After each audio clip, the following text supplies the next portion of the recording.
Le cours est le Nishmat de Chaim Yosef ben Shlomit, de Meir ben Aaron, de Shlomo ben Mesod, de Raphaël ben Yaakov, Raphaël Eliaou ben Sultana, Juija bat Esther, Stéphane Boaziz, Chnina bat Sion. Le Nishmat Rachel bat Yakot, Meir Amram, Ben Estrelia, Shimon ben Shlomit. Qui Nishmatam Chaim, Refoua Shlema, les. Il n'y a pas de nom. Refoua Shlema. Yocheved. Bet Rachel.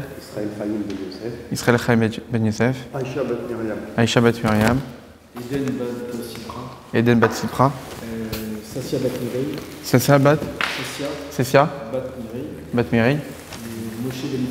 Moshe ben Yitzhak. Meir. Tu veux le nom de la mère ou... Mère.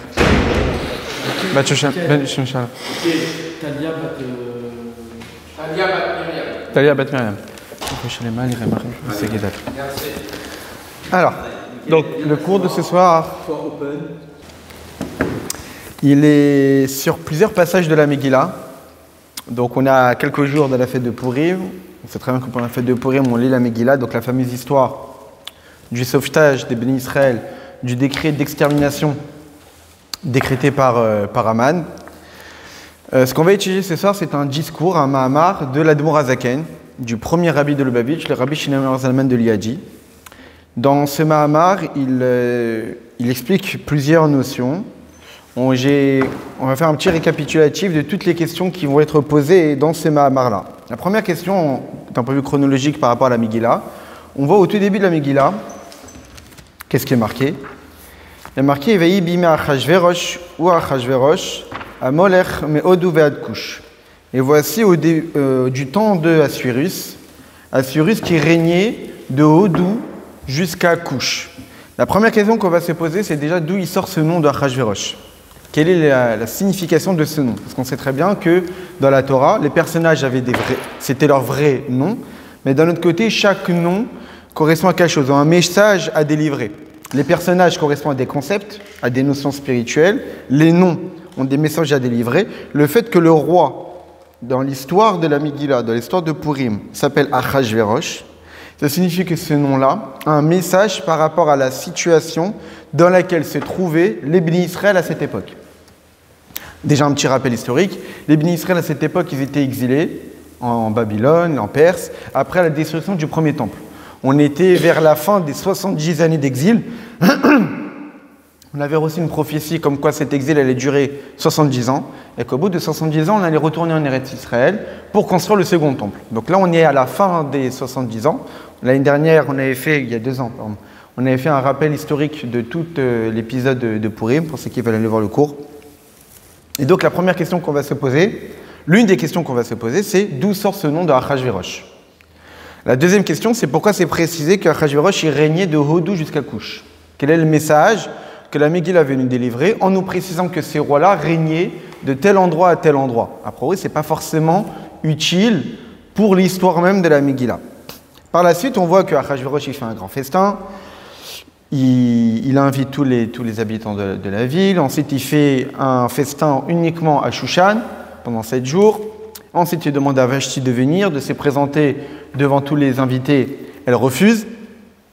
Par la suite, il demande conseil à ses ministres. Et le Haman, qui au début n'est pas encore nommé en tant que Haman, il propose qu'en réalité, Vashti devrait être exécutée, tuée, parce qu'à cause d'elle, comme elle a refusé d'écouter le roi, elle va inciter toutes les femmes du pays à ne pas écouter leur mari, ce qui est une catastrophe pour l'époque.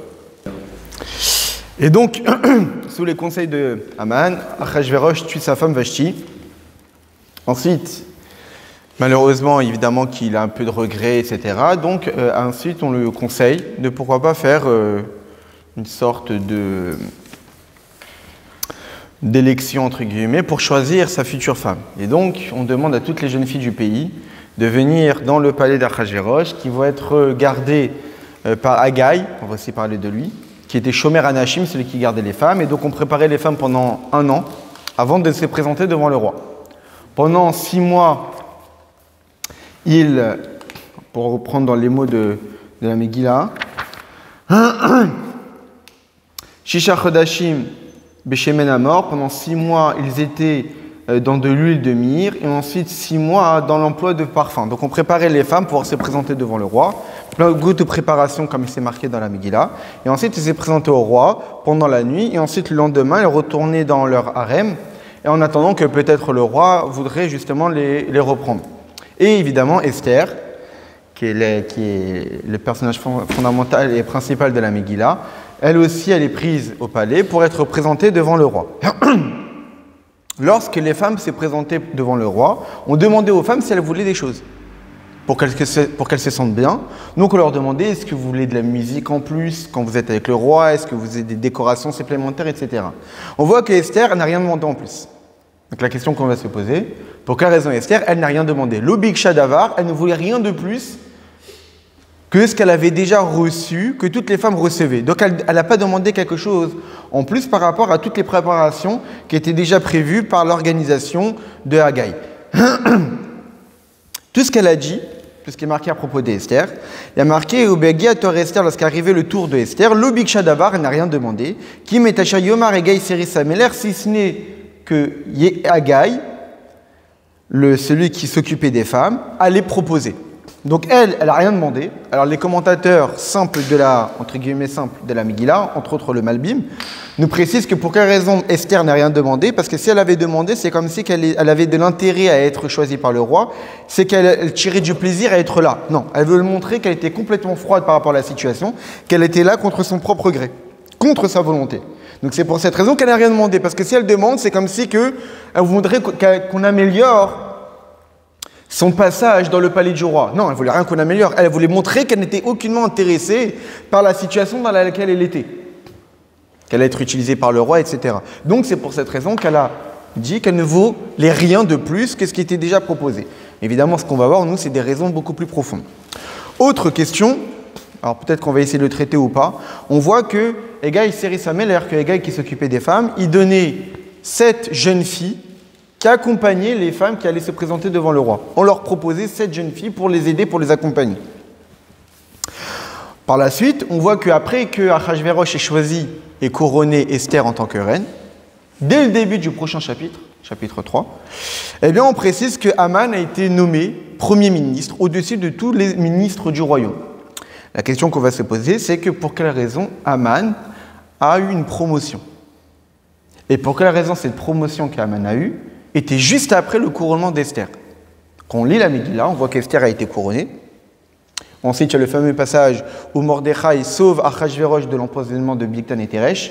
On voit que Bigtan et Teresh, ils fomentent un empoisonnement contre Achashverosh. Mordechai, il entend ça, il intervient, il dit à Esther, il y a des gens qui veulent empoisonner le roi. Et donc, le roi est sauvé grâce à Mordechai. On écrit dans le livre des Chroniques que Mordechai a sauvé le roi. Juste après le couronnement d'Esther, on nous dit que Haman a été nommé en tant que Premier ministre, que tous les ministres devaient se prosterner devant lui, etc. etc. Tous ceux qui voyaient Haman marcher devant lui devaient se prosterner. Évidemment, Mordechai ne se prosternait pas.